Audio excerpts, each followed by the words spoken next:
I stopped a drunk girl from being pulled into a car by two random men, but my boyfriend is upset and called it stupid and dangerous. Posted by you/Betty Moppet. Editor's note: I'm starting this video with the transcriptions of the text messages Op had with her boyfriend that she included with her post, before getting into the written portion, because it'll provide better context that way. Also, the comments included in this story are few in this one, but they are rather long. David, don't ever effing do that again, Sophia. Do you hear me? They could have seriously hurt you. Genuinely, do you not realize how effing fast that could have gone south? Sophia, I'm fine, I was being careful. I barely even talked to them, I was focused on her. David, and if they turned on you, then what? Answer me, please. Baby, you are one girl against two guys, what the actual F were you thinking? Sophia, I had my mace with me. She was also just one girl against two creeps she clearly didn't know. She could barely walk straight. Was I supposed to just leave her there? David, in a situation like that, yes. Walk away and call the cops. Or effing call me at least. Sophia, while they're actively trying to get her into their car? Yeah, the police would have been super helpful in the hour it would have taken them to get there. David, you can drop the sarcasm. You're not listening to me at all. Sophia, I am. I just don't agree. If I did nothing and something happened to her, I'd never be able to live with myself. David, and you think I'd be able to live with myself knowing you were attacked because you decided to play hero? Sophia, someone needed to help her. David, yes, but not you. Sophia, then who? David, I don't effing care. Not you. Sophia, I can't believe you're saying this right now. David, you really think mace is some great equalizer between men and women? Be serious, Sophia, there were two of them. I don't care how strong you think you've gotten in the gym lately, you're still a woman. They could have easily overpowered you or worse. Sophia, you think I don't know that? David, then why are you sitting here arguing with me? Just promise you won't do that again.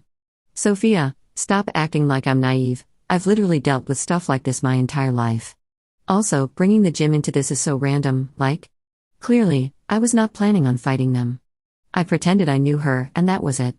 David, yes, and doing that was effing dangerous and stupid. It's simple, I'm just asking you to not do that again. I don't know why we need to have this back and forth for, like damn. Sophia, yeah, I'm not doing that. If it was me, I'd hope someone would step in too. David, okay, but let's be real, you wouldn't even put yourself in a position like that to begin with. It's so effing irresponsible. Out there drunk to that level by herself at night. She is so lucky you were there. Sophia, what the hell, David? Put herself in what position? So you're blaming her now. David, I'm not. You never drink to that point, is all I'm saying. Sophia, and even if I did, it wouldn't make a difference because the two literal predators would still be the ones in the wrong? David, I know, baby. Sophia, you have zero clue how she got to be like that either. She could have been drugged for all we know. David, I agree, my love. That's not what I meant. Sorry it came out wrong, I'm just really frustrated right now. Doesn't seem like you're taking me seriously. Sophia, I'm taking you seriously, and I do understand your worry. I'm just saying I had to do something. I knew the risk, and I took as many precautions as I could without just leaving her there. I really hope you do the same. David, no, you think you knew the risk. Even I would not confront two guys alone in a situation like that. It's dangerous, full stop. Sophia, so you would have just left her there? David, I would have called the cops and let them do their job, like I said. Sophia, and if they didn't get there in time? David, then it would be out of my hands at that point. I know that's not what you want to hear, but it's the truth. Of course I would be worried for her, and I would make sure they follow up. But confrontation in a potentially dangerous situation like that would not help anything. Sophia, I don't even know what to say. David, I'm just speaking purely logically. Escalating could put her in even more danger. Sophia, more danger than being driven away by two strangers when she was drunk? Okay. David, baby, enough, please. I'm guessing you're mad at me now? Sophia, no, just shocked you feel this way. But honestly, I'm kinda over talking about it with you. She could have been raped or killed if I left her.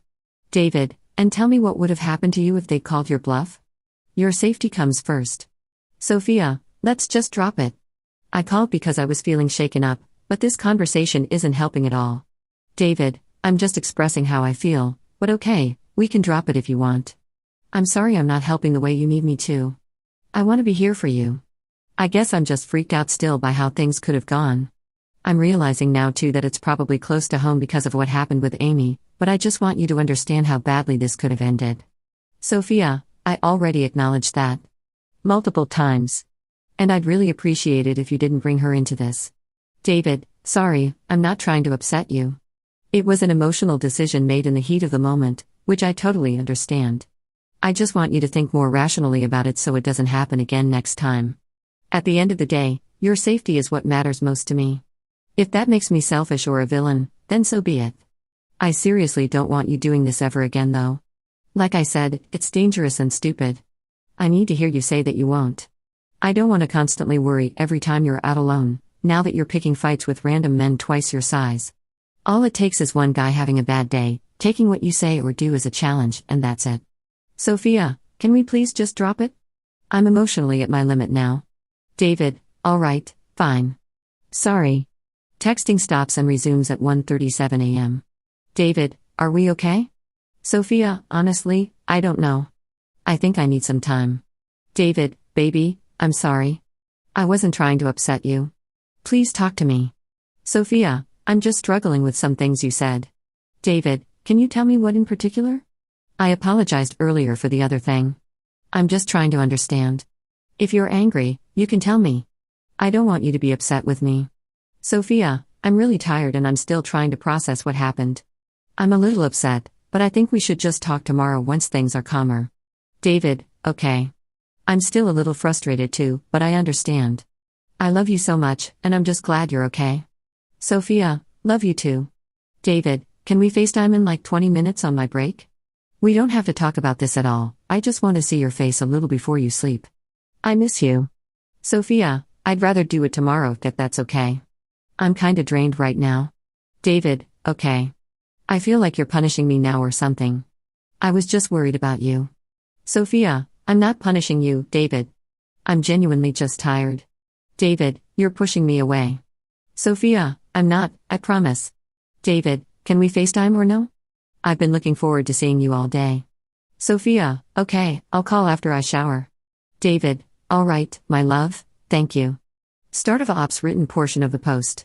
Okay, so this happened last week and I'm realizing how much it's still bothering me. Looking for an unbiased sanity check because I think it's honestly changed the way I view my boyfriend a little, and I'm sort of spiraling. I'm 24F, he's 30M. I work in an office in the middle of a city, and it's common that a ton of people will hit up bars after work. I was working late last week and hadn't had time to eat all day. It was dark, and I was eating in my car before heading home when I saw two men walk a clearly drunk woman into the parking garage. Each guy was holding onto one of her arms to keep her upright. She looked like she could barely walk. I was immediately on edge because 1, the guys looked completely sober, and 2, she looked like she was trying to pull away from them. The whole time I kept hearing them saying things like, "You're fine. You know us. We're taking you home, don't worry. We're helping you." Her words were really slurred, but she kept repeating variations of "No, I want to go back and where are we going?" At one point, her phone started ringing, but one of them grabbed it and put it in his pocket. The other one took out his keys and beeped the car a couple down from me, and honestly, in that moment, I just panicked.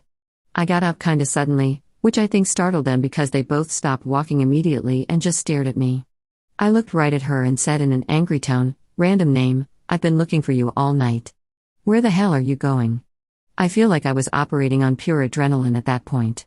Before she had a chance to answer, I turned to them and said, "And who are you guys?"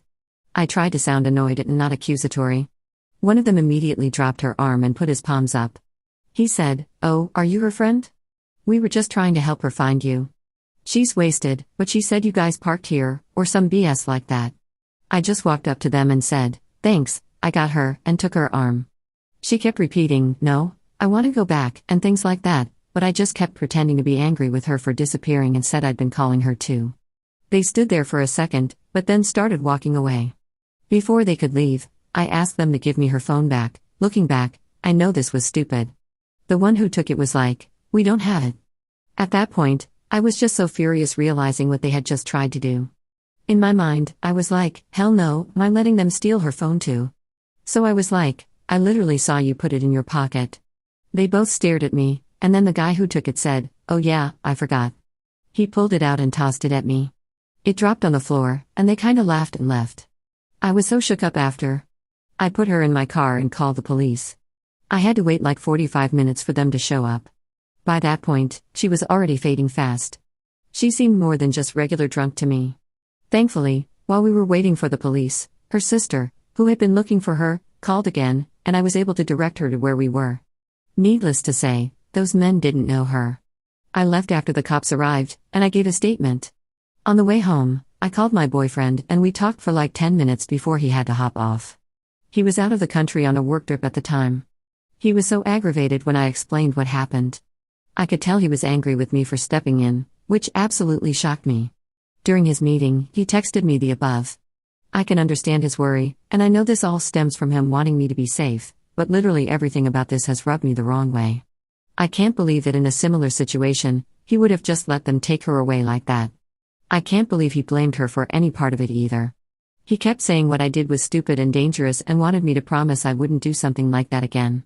Where I may be overreacting, last year, one of my best friends was assaulted after a house party under similar circumstances. She was drugged. Even before that happened, I would have stepped in for that girl. But that situation definitely amplified my response. I feel like at some point during our texts, my boyfriend was blaming the girl for being drunk. It immediately made me angry because, in a way, it felt like he was also blaming my friend for her assault. So maybe it's hard for me to be unbiased, and I'm just too sensitive to this issue as well. We've talked about it again since he's been back, and he still believes I should have stayed out of it, though he's apologized for what he said. It's been bothering me more and more as the days go by. To the point where I've contemplated ending things. Am I overreacting? I feel like I can't think straight. /relevant comments. Commenter. I'm sharing this both as someone who has been in your position and as someone who is currently a relationship therapist. I grew up surrounded by people who loved me, who cared about me, but who failed to protect me in the moments that it mattered most. I grew accustomed to the idea that love doesn't necessarily mean safety. It was one of the most destructive and dangerous beliefs I held, and it led to /fed into multiple subsequent experiences of deep interpersonal trauma. Knowing what I know now and healing in the ways I have over the past decade or more, I desperately hope that you have someone in your life to tell you, your initial shock, indignation, and disappointment at your boyfriend's responses are indescribably valid. In this crucial moment, he demonstrated that he is not safe on multiple levels. First, he makes it known that he could not be trusted to humanize you unless you had some value to him personally. He proclaims, doesn't admit, because he seems to feel no shame and sees no issue with his point of view, that he feels no sense of social contract or personal desire to actively protect the vulnerable if there's any even potential risk to himself. As someone who has been that vulnerable person before, a part of me would crumble to learn that I would be viewed as not worth it by my partner if the circumstances were different, especially since he's in a much greater position of privilege than I would be. Second, he refuses, or is unable, to regulate his own vicarious emotions about your experience to be able to show up for you. That in and of itself could be worked through, but he actively, continually overrode your needs and emotions with the expectation that you would soothe his feelings first and comply with his demands. This indicates the strong possibility that if when something terrible happens to you while you're together, he will need to be comforted about it first before he begins considering what you need. Third, he victim blames. His first impulse when hearing that a woman was being abducted by predators was to find an excuse for why you're better than her.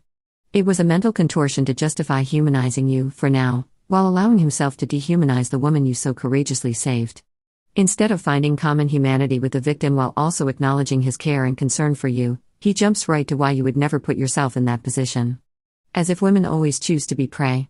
Fourth, he repeatedly ignores and crosses the crystal-clear boundaries you attempt to very reasonably set. You were so calmly and respectfully communicative throughout this entire conversation despite your own distress, and he responds with minimization, denial, invalidation, guilt-tripping, and manipulative tactics. He specifically attacks your boundaries and uses guilt and accusations to put you on the defensive so you neglect your own needs in order to meet his. That is not a safe partner. I'm not saying that he's a bad person, but I am saying that he is not revealing a level of maturity, degree of compassion, or integrity of values that matches what you're putting forth in this situation and conversation. Those are not things that are easily, quickly, or often willingly changed. You know what someone who shared your values and genuinely had your best interest in mind would say? Something along the lines of, "Wow, babe. That sounds absolutely terrifying, and I can't help but feel worried for your well-being in situations like this. At the same time, I am so proud of you for doing what you knew was the right thing in the moment, and I hope you can let yourself appreciate that you all but certainly saved that young woman a lifetime of trauma at best. I love your heart and your drive to be a force for good, even if I end up wanting to have conversations later about better ways for you to step in for others while doing as much as possible to ensure your safety in the process. But what matters the most right now is that you're safe and that you know you did the right thing. Thank you for calling me and know that I'm here while you process this. All this to say, please listen to the part of yourself that's wired to pick up on safety and danger. We can talk ourselves into so much by second-guessing our own intuitive responses, especially if we grew up in dysfunctional families. If your alarm is going off, it's very likely for a reason. Wishing you all the best, and hoping more people in the world move like you do. Ops response. Your example of how our conversation could have gone literally made me tear up. Thank you. I didn't expect him to be perfect in his response, and I know his worry for me drove a lot of what he said and did in the heat of it all that night. But in the moment, it just felt like I was being punished for doing my absolute best to keep someone else safe. I didn't ask or want to be in that situation, and neither did she. But once I was there, I simply could not sit still and let it happen. I had to act. When I called him, I wasn't looking for praise. I just wanted a bit of comfort from someone I love and who loves me. I do understand he could have just said that as a knee-jerk reaction, since both of our emotions were running high that night, and I'm hoping that's the case. But it still genuinely shocked me. I really hope our talk tomorrow goes well, and that we can both hear each other. Commenter. I want to lead my follow-up by acknowledging how courageous, clever, and compassionate you were in a crisis moment. You did something a lot of people like to imagine they would do in a situation like that, but many would lose their nerve or freeze. In that moment, you showed the best side of humanity. I hope the pride can coexist with everything else you're feeling. And I completely understand the tangled mess of feelings you're sorting through right now. I've had experiences where I found myself struggling to reconcile my image of the person I know and love with the person they revealed themselves to be in a critical moment. It's disorienting, and it rattles your foundation when those two versions of the same person are impossible to reconcile. I do hope you don't let him off the hook for how he spoke to you. Partners make requests, not demands. Partners don't curse one another out when someone is distraught and was just in an unsafe situation. He was not only unsupportive, he was disrespectful, invalidating, and belittling. He was the one throwing a tantrum, but he framed himself as the logical one who was just telling you harsh, objective truths about your situation. He framed your brilliant decision-making as an irrational, emotional impulse. He prioritizes his frustration over your emotional safety. He calls you stupid. He tramples the most basic and reasonable boundaries without remorse. He only demonstrates care about getting his wants met without any regard for your needs. Consider if those are the attributes you want in someone you may build a life with. I'm so glad that you exist, Up. The world is brighter, kinder, and safer for it. Update 2 days later. Unfortunately, the convo did not go as I'd hoped, and I don't know if another one will even be productive. I think the bottom line is he doesn't trust or believe that I truly understand the risk. He thinks that he better understands this type of danger because he's a man and knows the lengths they could go to. He apologized for his tone, even though he feels I should be more understanding because of how freaked out he was at the time. He also apologized for the way he blamed her, but then he still made a comment about personal responsibility later, so I don't know. I can tell he thinks this situation and what happened to my friend are radically different, and that I'm biased because I think this girl was drugged too. For me, whether she was drugged or not isn't the point. He kept telling me that I was punishing him for being worried, and that I needed to accept that he will always prioritize my safety over a stranger's, which honestly is not unlike some comments I've seen here. A lot more was said, but I think I'm still just processing everything and kinda slowly accepting the implications of what this may mean for my relationship. I think I'm just going to take some time to let everything settle and figure out what I want and need to do. Top/relevant comments. Same commenter from the original post. I'm so sad to hear that the conversation didn't go well. It's so hard when defensiveness cuts off the avenues to a productive interaction. But it sounds like it's more than just defensiveness from him. He seems to genuinely believe that he is smarter and wiser than you without having the self-awareness or humility to reflect and consider that you have spent a lifetime needing to know exactly how dangerous some men are, and that knowledge is exactly what compelled you to intervene in the first place. Also, how could you have been more understanding while still expecting some level of accountability? You have given him so much grace in even being open to follow-up talks, but it seems like what he's really expecting is to be let off the hook entirely just because he says he was upset. That's a very toxic and dangerous precedent to set. What else might he say or do out of emotion that he will then expect you to just let slide? And how can he demand so much understanding from you while coming at you so hard for acting from a place that he believes to be purely emotional? This is someone who has insidious double standards and/or has very toxic ideas about each individual's responsibility for regulating their own emotions and behaviors in a relationship. Of course, grace is appropriate at times in partnerships, but that grace needs to be preceded by accepting responsibility, expressing genuine remorse, giving a specific plan for change to prevent the hurt from reoccurring, and finding ways to make some form of restitution for the harm caused. And an apology can never be sincere when it is accompanied by the demand or expectation of forgiveness. That's just entitlement. I've mentioned in a couple of other comments that I specialize in abuse and domestic violence. I'm going to be completely candid with you here while also reiterating that I have no desire to tell you how you should conduct your own life and hold no expectation that you will assign my personal thoughts any particular level of meaning or importance in your decision-making. By far, the biggest red flag for future abuse of women by men is in the attitudes he holds. Abusers benefit tremendously from the myths and misconceptions that they do what they do because of emotion dysregulation, substance abuse, mental health issues, or their own past trauma. But those are all smokescreens that prey on compassion and encourage others to excuse and downplay the behaviors and effects of abuse. The most consistent shared factor for male abusers of women is whether or not they hold the three following attitude/value systems: superiority, misogyny, and entitlement.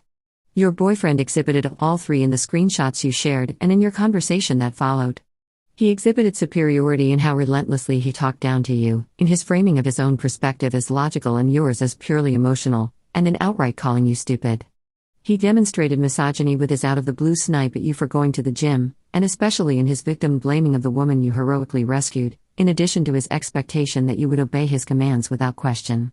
And he exhibited entitlement in his willingness to issue said demands and subsequent indignance at your refusal to immediately comply, his disregard for your needs for rest by demanding that you FaceTime after you said you were already past your emotional limit, his disingenuous framing of your push for accountability as punishing him for being worried, and his overall expectation that his emotions would dictate your conduct without question. When I said that this is not a safe partner for you, please know I don't say that lightly. At the same time, I have been in multiple outright abusive relationships, and even when I knew that certain things weren't okay, I also couldn't help but make excuses and find justifications for my partner's behavior because I knew their context and there were so many other seemingly wonderful facets to them that I couldn't bear the thought of rejecting or throwing away. I understand the internal turmoil and the fervent desire to be able to chalk something up as just a misunderstanding, catching someone in a bad moment, or contextualizing their behavior so that it comes across as well-intentioned but flawed. And I want to be clear that I'm not accusing your boyfriend of being outright abusive. I am, however, saying that all of the ingredients are there, and that his lack of remorse and accountability are extremely troubling. If you were my client, I would be handing you resources and starting safety planning right now in anticipation of future escalation. If any of this resonates with you, I strongly recommend reading/listening to the book Why Does He Do That? Inside the Minds of Angry and Controlling Men by Lundy Bancroft. I wish that this book were issued as curriculum for girls and women because it so clearly lays out toxic patterns and warning signs for an unsafe relationship. It's what sparked my passion and specialty in abusive relationships. Ops response. I think it's just so hard for me to hold both sides of him in my head right now.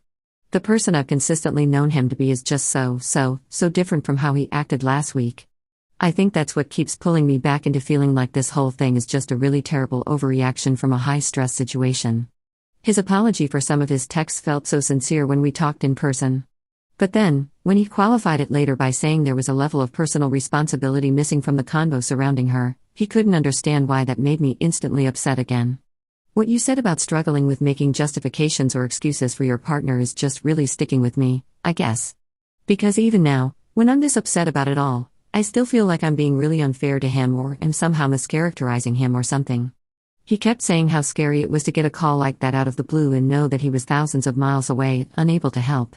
When I reminded him that calling the cops was the extent he was willing to go to in the same circumstance, he told me that what he meant was that while he wouldn't physically confront them, he would have taken pictures of the men, license plate number, etc., and let the cops take over from there.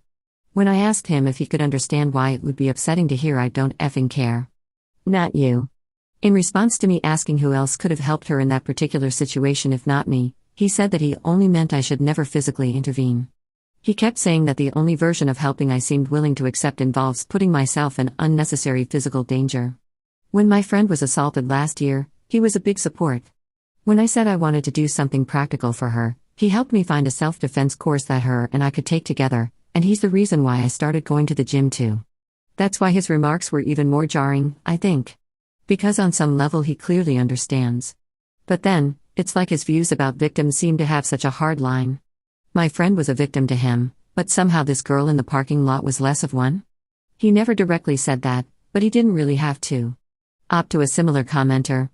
When I brought up how he framed my response as emotional versus as logical, he said he meant emotional as in it was super spur of the moment, and I just went with my impulse to help instead of thinking things through. I told him over the phone that night that I panicked, and I think in his head that means that logic must have flown out the window completely. Really, all I meant was that once they beeped their car, I knew I had about 30 seconds to act before she was gone. In reality though, as soon as I saw them and something felt off, I was already thinking about what I needed to do. I didn't just launch myself out of the car and start spraying them with mace or something. I chose the angle I did because I thought it gave us both the best chance of getting out of that situation without them escalating it. I think he just can't comprehend that I went into that situation fully and completely understanding the risk, like you said. So many people brought up the end of our text convo too, and honestly, I wasn't even thinking about that part at all when I posted this. We've only had serious fights like this a handful of times, and whereas I need time to cool off and process first, the lack of immediate resolution definitely makes him anxious. He's told me before that unresolved tension between us means he can't focus on anything else that day. Which is why I eventually agreed to FaceTime with him. I don't think he is trying to be manipulative, but the end result is the same, I guess. Second update 2 months later. Transcription of text messages. David, this whole thing has been blown way out of proportion, you realize that? You're talking about taking a effing break because I was worried about you? Baby, I've apologized at least 1,000 times now. But I guess I'm not allowed to be worried about my girlfriend when I'm halfway across the world and she's putting herself in dangerous situations. I should have just sat there clapping and saying good job while you almost got yourself killed, right? Sophia, that's not at all what I said. But it's fine. David, no, it's not fine. It's like you hold on to one thing I say and use it against me. I'm sorry I don't word things perfectly when I'm going out of my effing mind with worry for you. Sophia, it's not the wording. It's the fact that you clearly meant what you said the first time. It's been how long since then, and it's so clear that deep down you actually do blame her. David, how? Apart from that night when I was going stupid from anxiety and messed up. Have I blamed her again? Sophia, yes. Literally last time we talked. David, what? No, I didn't. Sophia, okay. David, baby, seriously stop. I'm trying to work this out with you. Sophia, I'm tired of arguing about this. David, tell me when, then. Sophia, personal responsibility. David, are you serious? How is that blaming her? Honestly, I knew from your face that you were going to shut down as soon as I said that, and here we are. It's exactly what I was saying earlier. You're just policing my words. We can't even have a discussion about it without you shutting me out for not saying things exactly how you would. Sophia, what role does personal responsibility play in this, David? You're shifting the blame when it lies entirely with those two guys. David, I'm not. The main issue is obviously them. I don't know how many times I have to say that. But she also played a part. That doesn't make it only her fault, and it doesn't mean I'm blaming her. But acting like she couldn't have taken better precautions is just wrong. I don't know why me pointing that out is bad. She shouldn't have been there to begin with, and I'm sure she would tell you that herself. Sophia, they were the ones who brought her there? Like what the hell are we even talking about, seriously? David, please bring the temp down, Sophia. I'm just trying to talk to you. Pointing out that she could have been more careful isn't blaming her. Sophia, what is it then? David, I think you're hypersensitive to this now, and I 100% understand why. You know I do. But using that as a way to end things with me when I haven't done anything is so effing unfair, baby. Like you know how much I love you. I was there with you through all of it. Being treated like I don't get it after everything that happened really hurts. Sophia, I'm sorry, I'm not trying to hurt you. I appreciate what you did for me then. But what you're saying now is so crazy to me. Like of course I'm sensitive to this, but that doesn't make what I'm saying wrong either. I don't understand how you can know everything that happened to Amy and still think any of this. David, was Amy drinking? No, she was drugged. Sophia, do you honestly not hear how that sounds though? So she deserves more sympathy because she wasn't drinking, but that girl doesn't? David, that's not what I said. But yes, their situations are very different. Sophia, David, what the F? You don't even know if she was drinking or drugged that night. It makes no difference either way. She could have been blacked out, and it still wouldn't be her fault. David, It does make a difference though. I'm sorry, but I'm not going to lie to you about that. There's a reason you limit how much you drink when you go out. Am I wrong? How often do you even go to bars when I'm not with you? Why do we share locations? Why are you always checking in when you're out by yourself? You wouldn't even let Cassie walk home alone that one night, and her place was 5 minutes away. Because you know what could happen, so you take precautions. Sophia, I do those things because it makes me feel safer, and I don't want you to worry. But it doesn't make the risk 0%. That's what you're not getting. You don't know what precautions she took either. She was with her literal sister that night. I could do literally everything right by your standards, and what happened to her could still happen to me. David, maybe, but it would drastically reduce the chances, right? We live in the real world, my love. I wish you could do whatever the F you wanted, and nobody would touch you, but that's not how it works. Guys like that will use any opportunity to get what they want. Why even put yourself in a situation that makes it easier for them by getting blackout drunk? That's not blaming her, and that's all I meant by personal responsibility. Sophia, you keep lecturing me like I don't get how men like that operate. And for the last time, you don't know if she was drunk or drugged. David, neither do you. People make poor decisions, and then strangers like you feel like they have to step in to help. You both wouldn't have been in that situation to begin with if there was a little more forethought on her part. That doesn't make what those guys did any less evil, and that isn't me blaming her. I'm just stating facts. Also, you keep saying you know how dangerous it was, but you've never actually fought a guy in your life, Sophia. Let alone 2 guys. Do I need to remind you what happens every time we play wrestle, baby? If you understood, you wouldn't have done what you did. I'm telling you that as fact. You would have called the cops and stayed out of it. Sophia, we're never going to agree on this. We've had this same conversation over and over again. Like I said, I just need some time to think through all of this. Please give me that. David, that's fine. We're not always going to agree on everything. That doesn't mean we love each other any less. Take the night to cool off. We can talk over dinner tomorrow, okay? I'll pick you up. I love you. All of this doesn't change that. Sophia, I need an actual break like I said, David. Please just give me some space to think. David, you want a whole week or what, Sophia?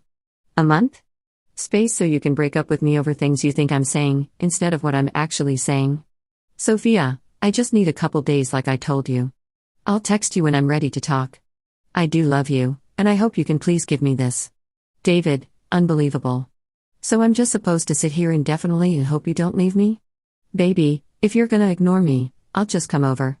You know that. I understand how you feel, but this isn't fair to me either. So please talk to me. Start of Ops written portion of the post. Sorry it took so long for me to update. I was really overwhelmed following my last post and needed to take a big step back to process. A lot of you were so incredibly empathetic and kind, and your words really helped me when I was most doubting myself. It felt like my brain was absolute mush at the time, but thankfully I'm feeling more clear-headed now. I'm really grateful, and I tried to read as many comments/DMs as I could, but there were a lot. So here's the update: we broke up. Since posting, I had multiple conversations with him that really just re-emphasized his views on what happened that night. His initial comments were already so jarring in the moment, but the fact that he still holds those beliefs weeks later is just not something I can get over. At first I just wanted to take a break to sort my feelings out, but unfortunately things escalated with him coming to my place multiple times and refusing to leave, despite me asking for space. So it's over. I mentioned this in a comment on my last post, but when my friend was first assaulted, I leaned a lot on him because I wasn't sure how to help her work through what happened. I wanted to do something more practical to maybe give her back some of the sense of safety she lost, and he helped me find a self-defense course for me and her to take together. That's what jump-started me going to the gym as well. He was so supportive back then, and I think that's why a lot of his comments blindsided me. It's clear now that, to some degree, he has a very strict view on who qualifies as a victim and who doesn't. Even now he thinks that the only reason I confronted those 2 men was because I thought I could take them on physically. I don't really view what I did as purely confrontational because of how I approached them, but he firmly feels like I wouldn't have gone up to them unless I thought I could have fought them off. That isn't true. I knew what could have happened, and I chose to go in anyway. Looking back, his random comment about the gym obviously stemmed from that as well. He's told me twice now that he regrets ever suggesting that I do a self-defense class. I still feel shaken up about what happened, but it was really eye-opening seeing so many people take issue with how he spoke to me. That wasn't even my main concern at the time, but it definitely helped me reevaluate a lot that was going on in our relationship. I do miss him a lot, and some days I still catch myself wondering if I overreacted by breaking up with him, but I honestly just can't accept the things he said. I don't think he's a monster or anything, but we are clearly very incompatible on certain fundamental beliefs. I finally felt comfortable talking about this with friends IRL, and thankfully I've gotten a lot of support there as well. Not the ending I hoped for, but I think it's for the best. Thank you all again so much. /relevant comments. Commenter. If you don't want to talk about it, that's totally cool, of course. But how did he react to the breakup? Ops response. Sadly, not well at all. When I finally knew that I had to break up with him, I had to essentially do it multiple times because he refused to accept it. He kept saying I wasn't thinking straight because of what happened with my friend, and that I was punishing him for something someone else did. He came to my apartment and workplace several times, even though I asked him to please stop. It was really overwhelming, and I kept doubting my decision because of it. I felt like I had no space to think or even breathe. It's honestly too much to get into, but he really crossed the line one night trying to prove a point.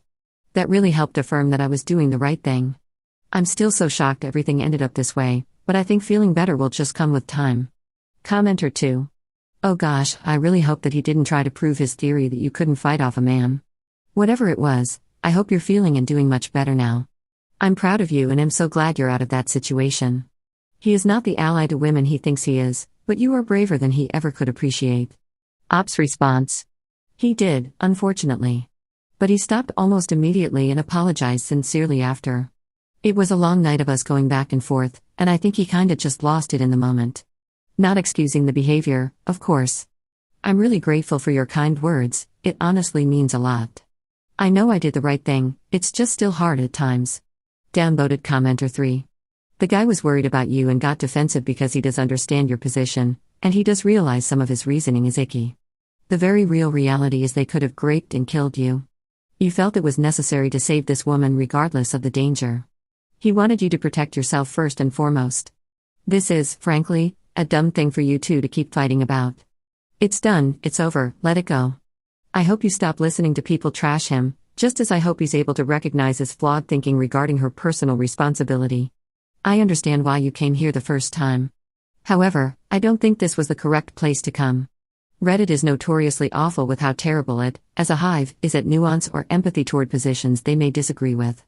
The two of you should have gone to a relationship counselor. That said, this was a validation post for you and should be removed from the sub, because you're not asking about whether you're overreacting, you're celebrating your decision with your fans. Ops response. To be honest, this continued narrative that I don't know the real reality of what could have happened to me that night is so incredibly exhausting.